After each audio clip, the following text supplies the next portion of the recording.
Hello everyone, welcome to my class Only Political Science। इस class में मैं आपको बीए सेकेंड ईयर का वेस्टर्न पॉलिटिकल थॉट पढ़ाऊंगी। वेस्टर्न पॉलिटिकल थॉट पाश्चात्य राजनीतिक विचारक, जिसमें आपके कई थिंकर्स आएंगे। आगे की वीडियो देखने के लिए please like, share and subscribe my channel only political science. Thank you. First topic आप लोगों का प्लेटो है। प्लेटो के बारे में हमें जानने के लिए सबसे पहले हमें कुछ उनकी लाइफ स्केच को हमें जानना होगा। फिर हम उनकी थ्योरीज को पढ़ेंगे कि आखिर उन्होंने कौन कौन सी थ्योरी दी, जो कि एग्जाम के पॉइंट ऑफ व्यू से काफ़ी इम्पोर्टेंट है। आप लोगों का पहला चैप्टर प्लेटो है। प्लेटो एक पाश्चात्य राजनीतिक विचारक है, यानी कि western political thinker. Western political thinker.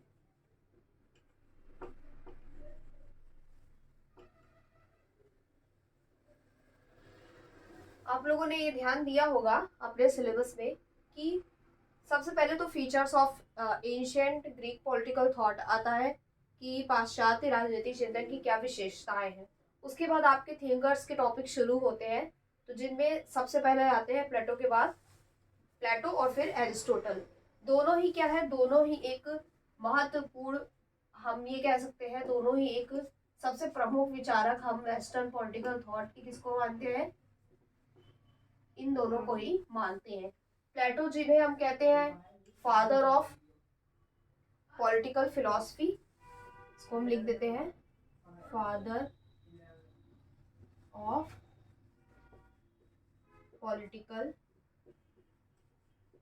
Philosophy.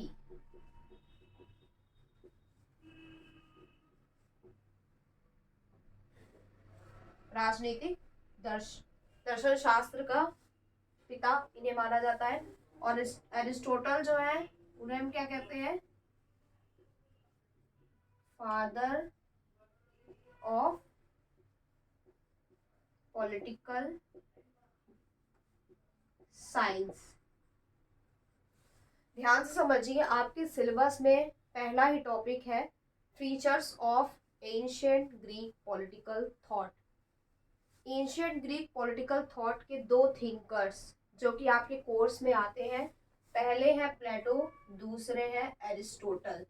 Basic चीज है, प्लेटो को राजनीतिक दर्शन शास्त्र यानी कि पॉलिटिकल फिलॉसफी का फादर माना जाता है, और एरिस्टोटल को फादर ऑफ पॉलिटिकल साइंस माना जाता है। अब हम आगे बढ़ते हैं। वेस्टर्न पॉलिटिकल थिंकर में प्लेटो के बारे में हम जानेंगे कि प्लेटो से कैसे हम शुरुआत देखते हैं राजनीतिक सिद्धांतों की। तो क्योंकि आपके कोर्स में भी है तो इम्पोर्टेंट हो जाता है। प्लेटो का जन्म 428 ईसा पूर्व में हुआ था, यूनान में हुआ था इनका जन्म।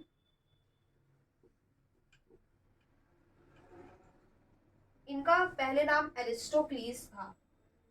क्या नाम था इनका? नाम एरिस्टोक्लीस था। बाद में इनके गुरु, प्लेटो के गुरु कौन थे? सुकरात। ऐसे हम लिख सकते हैं सुकरात, यानी कि सॉक्रेट्स। उन्होंने इनका नाम क्या रखा था? प्लेटो रखा था। ये उपाधि इन्हें दी गई थी प्लेटो नाम की। इसके पीछे भी एक तथ्य है कि क्योंकि इनका शारीरिक बनावट इनकी ऐसी थी कि इनके जो शिक्षक थे उन्हें इनको प्लूटो कहकर बुलाते थे, और उसके बाद इनका नाम प्लेटो पड़ गया। जब हम किसी भी थिंकर को पढ़ते हैं तो हम उनके थोड़ा लाइफ स्केच को भी पढ़ना जरूरी होता है कि उन्होंने कौन सी बुक्स लिखी, कहाँ से उन्होंने शिक्षा प्राप्त की। प्लेटो जो थे उन्होंने कई प्रमुख रचनाएं लिखी हैं। प्लेटो के जीवन में उन्होंने अपनी कई रचनाएं लिखी, जिसमें आपको कोर्स के अकॉर्डिंग आपको 3 बुक बहुत इंपॉर्टेंट है। एक है रिपब्लिक, जिसको दी रिपब्लिक भी कहते हैं, जिसका टाइटल है कंसर्निंग जस्टिस। Concerning justice. फिर आपका आता है रिपब्लिक के बाद दी लॉज, जिसमें उन्होंने कानून संबंधी अपने विचार दिए हैं। रिपब्लिक जो कि कंसर्निंग जस्टिस शीर्षक से ही पता चल रहा है, टाइटल से आपको, ये किससे संबंधित है? न्याय से संबंधित बुक है। रिपब्लिक किससे संबंधित है? न्याय से संबंधित है। न्याय से संबंधित है रिपब्लिक। ठीक है, ये थोड़ा ध्यान में रखिएगा। जिसमें इन्होंने अपने जस्टिस का कॉन्सेप्ट को दिया है, जस्टिस यानी न्याय के विचार से संबंधित, जिससे क्वेश्चन भी आते हैं एग्जाम में। द लॉज में इन्होंने कानून से संबंधित अपने विचार दिए हैं। कानून, लॉस, नाम भी स्पष्ट है लॉस,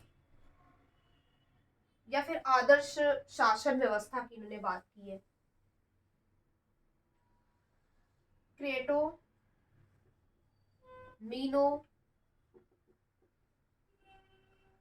ये भी इनकी बुक्स हैं। इन्होंने द सिंपोजियम, सोक्रेटिक डायलॉग, इसको आप लोग लिख लीजिए या फिर इसका स्क्रीनशॉट ले लीजिए, तो मैं आगे की बुक्स का नाम लिखवाऊं। लिख लिया? द स्टेट्समैन, द स्टेट्समैन, इसको आप स्क्रीनशॉट ले लीजिए।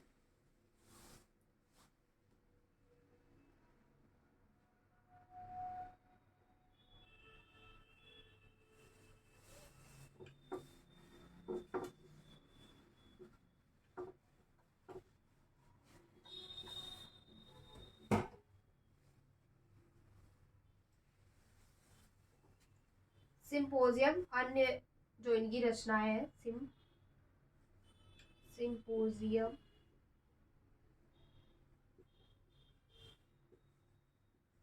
जॉर्जियाज,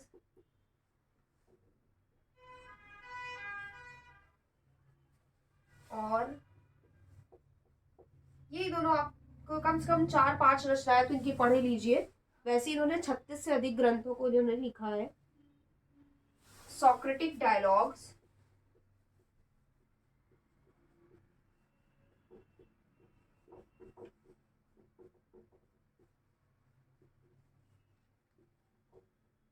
सोक्रेटिक डायलॉग्स भी इन्होंने लिखा है। उसके बाद इन्होंने फेडो भी बुक लिखी है इन्होंने।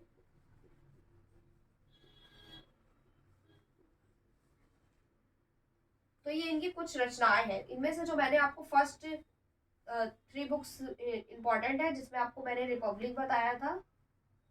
रिपब्लिक, उसका टाइटल जरूर याद कर लीजिए, कंसर्निंग जस्टिस, द लॉज और द स्टेट्समैन। मतलब एक में इन्होंने न्याय से संबंधित विचार दिए, एक में कानून से संबंधित विचार दिए, एक में इन्होंने आदर्श राज्य व्यवस्था के बारे में व्याख्या की। तो ये प्लेटो की कुछ इंपॉर्टेंट बुक्स का नाम है। अब हम बात करते हैं कि प्लेटो ने कौन सी पद्धति को यूज किया था, यानी कि मेथोडोलॉजी। मेथोडोलॉजी कई होती है, जैसे historical method, dialectical method, descriptive method. तो इन्होंने अपनी अध्ययन पद्धति, इनकी कौन सी थी? अध्ययन पद्धति इनकी थी द्वंद्वात्मक।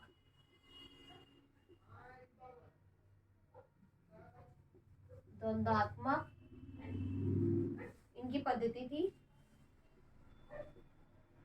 द्वंद्वात्मक मतलब आपने आगे अगर आप चैप्टर्स जब पढ़ोगे कार्ल मार्क्स को या हीगल को, तो उन्होंने थोड़ा सा और आगे डिफाइन किया है द्वंद्वात्मक पद्धति होती क्या है, जिसमें वाद, प्रतिवाद और संवाद की अवस्था आती है, हीगल ने दिया था। तो प्लेटो भी अपनी जब रचनाएं लिखते हैं तो ये द्वंद्वात्मक या फिर दार्शनिक पद्धति का ये प्रयोग करते हैं। दार्शनिक पद्धति का प्रयोग इन्होंने किया। इन्होंने राजनीतिक शास्त्र को नैतिकता का एक भाग माना है। प्लेटो ने राजनीति शास्त्र को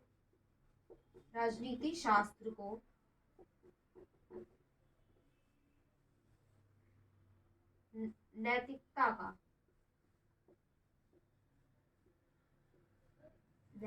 का भाग माना है। किसे माना है? राजनीतिक शास्त्र को इन्होंने क्या माना है? इन्होंने नैतिकता का भाग माना है, मॉरलिटी की बात इन्होंने की है। इन्होंने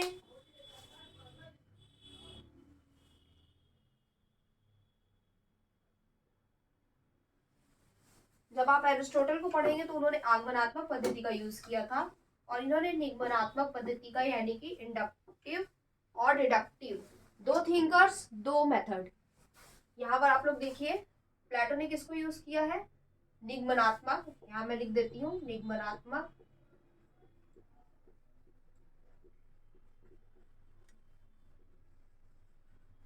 और एरिस्टोटल आगमनात्मक। तो वो तो मैं जब उसमें पढ़ाऊंगी उसको तो बताऊंगी एरिस्टोटल में, लेकिन यहाँ पर कंपैरिजन करके पढ़ते हैं तो ज्यादा समझ में आता है। निगमनात्मक पद्धति और आगमनात्मक, यानी कि एक होती है सामान्य से विशिष्ट की ओर और एक है विशिष्ट से सामान्य की ओर। प्लेटो, जिनका जन्म 428 ईसा पूर्व में हुआ था, और इनका जो लाइफ है वो, जिसको हम कहते हैं 428 से 347 ईसा पूर्व तक था।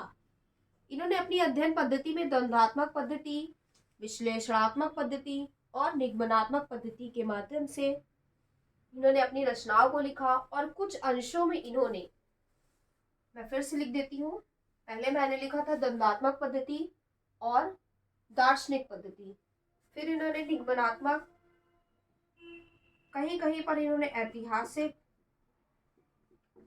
यानी कि जब इतिहास की कुछ हम विचारों को लेते हैं तो ऐतिहासिक पद्धति होती है वो, ऐतिहासिक तत्वों को जब हम लेते हैं, ऐतिहासिक हो गया, निगमनात्मक हो गया, और उसके साथ साथ इन्होंने कहीं कहीं पर विश्लेषणात्मक यानी कि एनालिटिकल मेथड का भी इन्होंने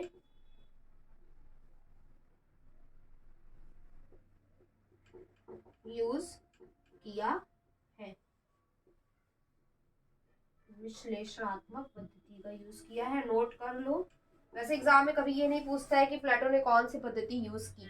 एग्जाम में तो यही पूछेगा कि बीए सेकेंड ईयर के स्टूडेंट्स को मैं कह रही हूँ कि एग्जाम में यही पूछता है कि प्लेटो के सिद्धांत को बताइए, प्लेटो के न्याय व्यवस्था के सिद्धांत को बताइए। तो अभी हम आगे चर्चा करेंगे कि इन्होंने कौन कौन से सिद्धांतों को दिया है। आप लोग इसका स्क्रीनशॉट लेना चाहिए तो लेना चाहते हो तो ले लीजिए।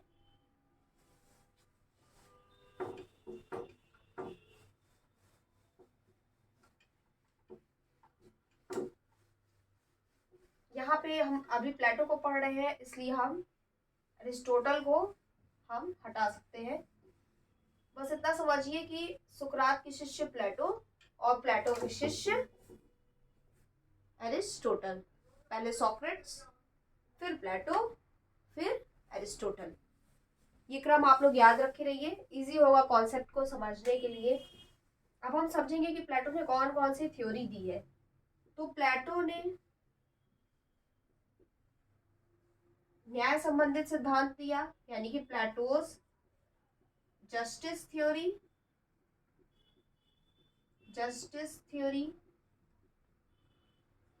प्लेटो की न्याय व्यवस्था संबंधी सिद्धांत। फिर दूसरा आता है प्लेटोज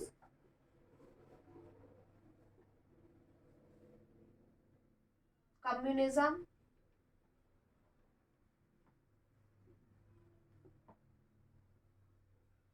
साम्यवादी विचार। इसमें दो प्रकार से उन्होंने दिया था, समझ लीजिए। कम्युनिज्म ऑफ प्रॉपर्टी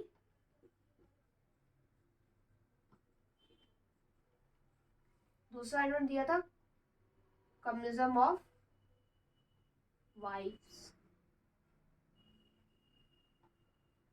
पत्नियों का साम्यवाद और संपत्ति का साम्यवाद। तीसरा है, एक हो गया न्याय सिद्धांत, दूसरा हो गया साम्यवाद, जिसमें दो है, प्रॉपर्टी हो गया और वाइफ्स का सिद्धांत। और है प्लेटो की, थर्ड आएगा आपका plateaus education system, education system या फिर एजुकेशन थ्योरी, जो आप लिखना चाहते हैं लिख लीजिए। तीन इंपॉर्टेंट है, और भी विचार इनके द्वारा दिए गए हैं कि इन्होंने राज्य की प्रकृति क्या बताई है, यानी कि स्टेट, और इन्होंने किस तरह क्लासिफिकेशन किया है कि समाज में कितने वर्ग होते हैं, तो वो तो थ्योरीज में आएगा ही। तीन प्रकार के वर्गों की इन्होंने बात की है प्लेटो ने।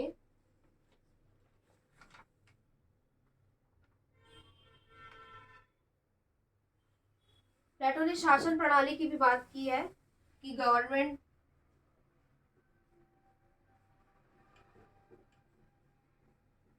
फॉर्म्स ऑफ गवर्नमेंट क्या होगा, यानी कि स्टेट के बारे में इन्होंने बताया, शासन के बारे में इन्होंने बताया। और जो क्वेश्चन बनते हैं आपके एग्जाम में वो रहता है प्लेटोस जस्टिस थ्योरी क्या है, प्लेटोस कम्युनिस्ट थ्योरी क्या है, आप इसको बताइए।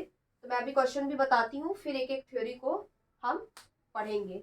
आप लोग इसका स्क्रीनशॉट लेना चाहते हैं तो ले लीजिए, फिर हम आगे बढ़े।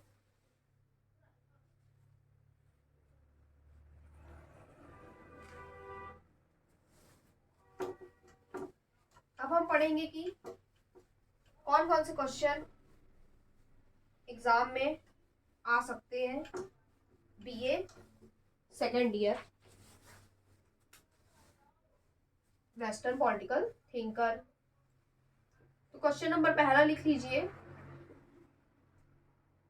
Discuss the education theory of Plato. या फिर इसी क्वेश्चन को दूसरे तरीके से पूछ सकता है, critically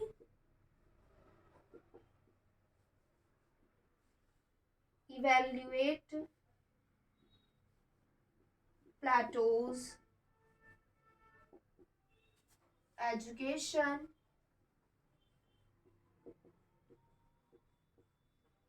theory. Okay,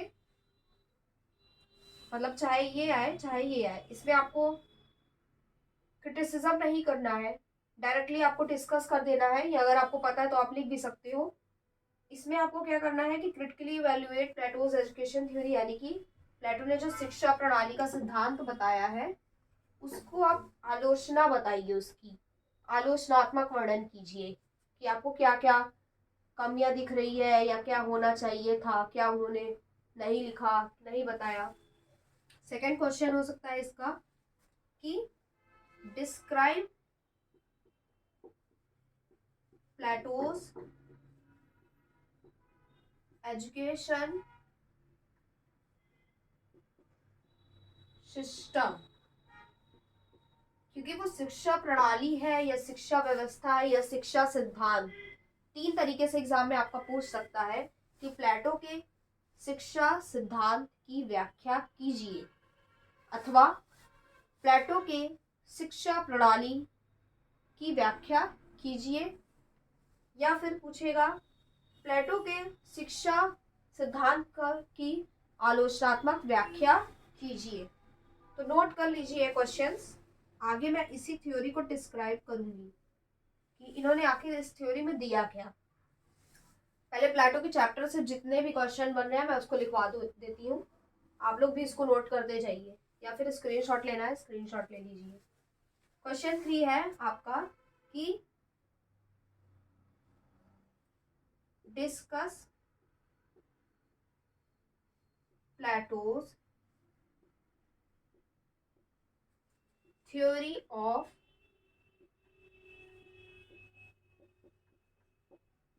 justice. Plato के न्याय व्यवस्था संबंधी सिद्धांतों को बताइए। तो आप लोग नोट कर लीजिए।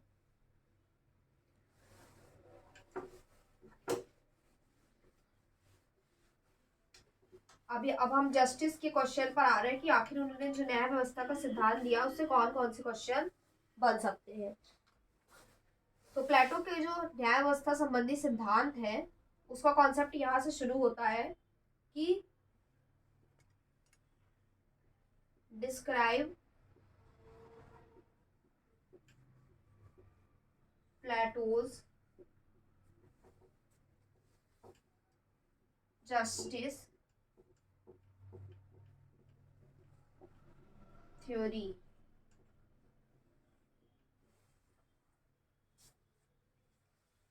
या फिर वही क्वेश्चन फिर से आ सकता है इसमें भी कि न्याय व्यवस्था संबंधी प्लेटो द्वारा दिए गए न्याय व्यवस्था संबंधी सिद्धांत की आलोचनात्मक व्याख्या कीजिए। या रिपब्लिक में दिए गए न्याय व्यवस्था संबंधी सिद्धांतों की आप व्याख्या कीजिए। क्योंकि इनकी बुक का नाम क्या था, रिपब्लिक। मैंने पहले ही अभी लिखवाया था आप लोगों को। तो ये भी पूछ सकता है कि डिस्क्राइब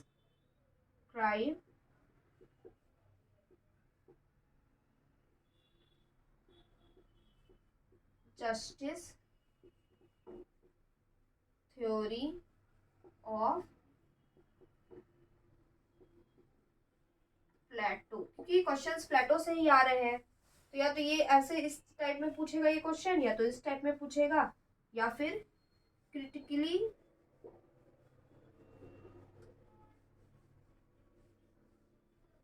इवेल्युएट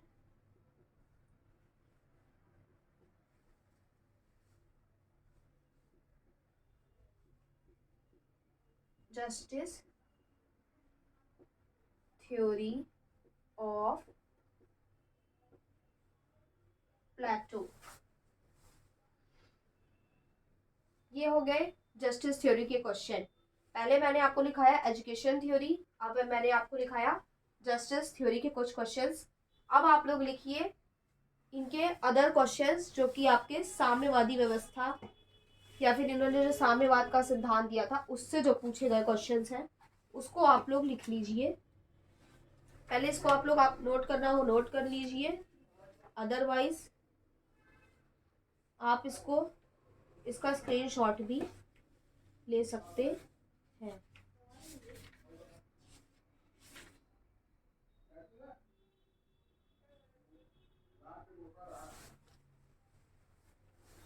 क्या अब हम आगे बढ़ेंगे। इन्होंने जो साम्यवाद का भी थ्योरी दी है ना, कम्युनिज्म की थ्योरी दी है, तो इनकी जो नेक्स्ट थ्योरी से जो क्वेश्चन बनते हैं वो ये है कि प्लेटो के साम्यवाद एवं या परिवार विषयक साम्यवाद की व्याख्या कीजिए। Discuss Plato's communism.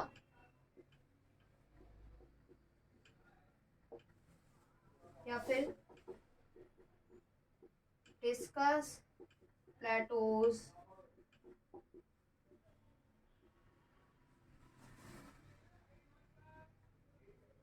Communism of wifes. या फिर आपका इसको यही क्वेश्चन पूछ सकता है, डिस्कस प्लेटोज कम्युनिज्म ऑफ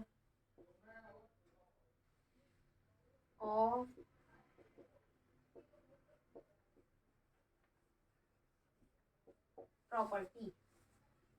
या मैंने जो क्वेश्चन बताया कि कोई भी सिद्धांत पढ़िए तो उसकी आलोचना जरूर पढ़िए, या फिर आपको क्या लगता है कि आप इससे सहमत हैं। इस तरीके से आपको जब थ्योरी पता रहेगी तो आप उसका आंसर लिख सकते हो कि आखिर इसमें इसकी क्या आलोचना हुई है। इसमें भी वही क्वेश्चन बनेगा कि प्लेटो के जो कम्युनिज्म जो थ्योरी थी उसकी आप आलोचनात्मक वर्णन कीजिए। तो वो भी क्वेश्चन आप अपने नोटबुक में नोट कर लीजिएगा। प्लेटो के कम्युनिज्म का क्वेश्चन।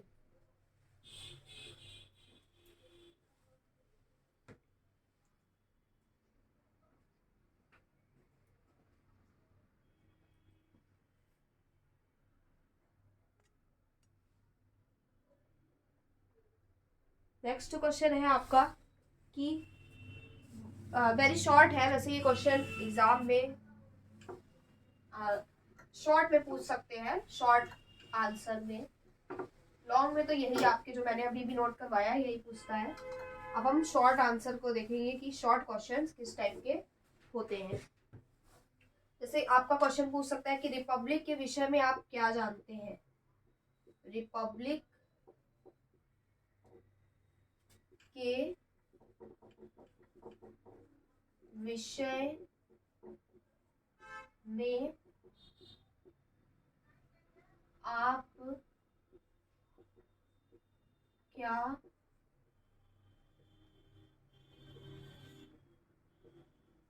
जानते हैं। रिपब्लिक जो मैंने अभी आपको बताया, प्लेटो द्वारा लिखी गई पुस्तक जिसका शीर्षक क्या है, टाइटल कंसर्निंग जस्टिस, यानी कि न्याय से संबंधित। ये है कुछ शॉर्ट आंसर, शॉर्ट में जो क्वेश्चन पूछा जाता है। पहला ये हो गया फर्स्ट। नेक्स्ट ये है प्लेटो के न्याय सिद्धांत की विशेषताएं लिखिए। फीचर्स ऑफ प्लेटो के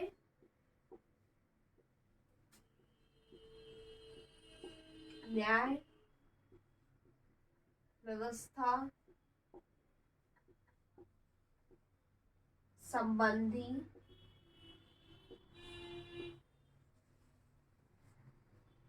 सिद्धांत की व्याख्या कीजिए।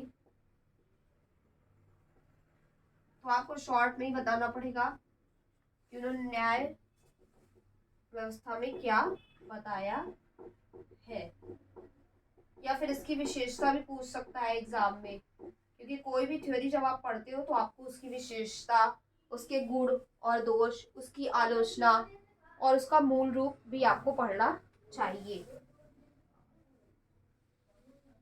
क्योंकि आपको आंसर अपना लिखना है।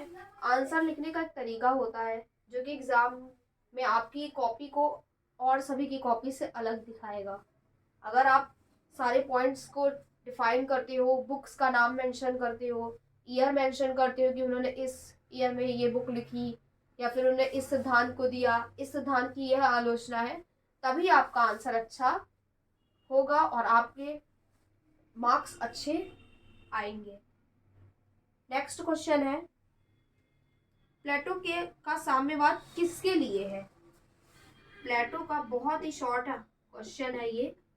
प्लेटो का साम्यवाद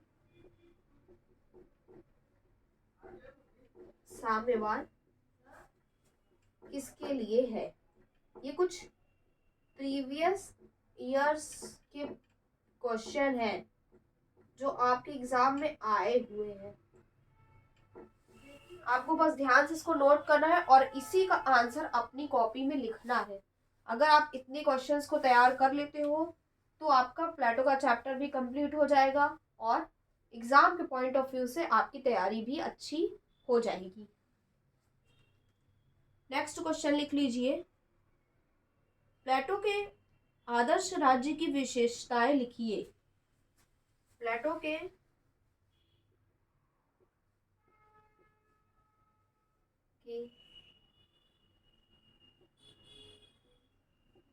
आदर्श राज्य की विशेषताएं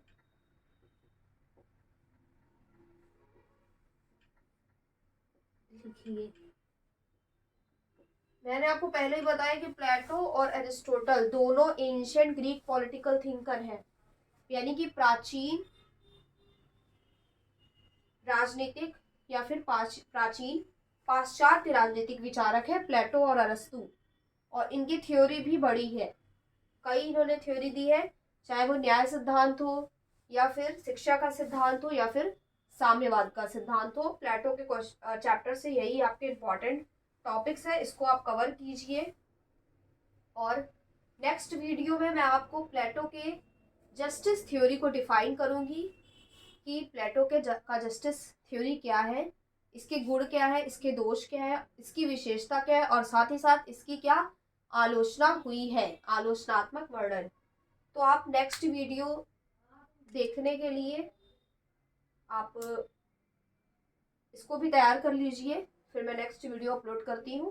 क्वेश्चंस आप अपने नोटबुक में लिख लीजिए या फिर इसका स्क्रीनशॉट ले सकते हैं। और मेरे YouTube channel only political science को लाइक शेयर एंड सब्सक्राइब भी कीजिए। Thank you.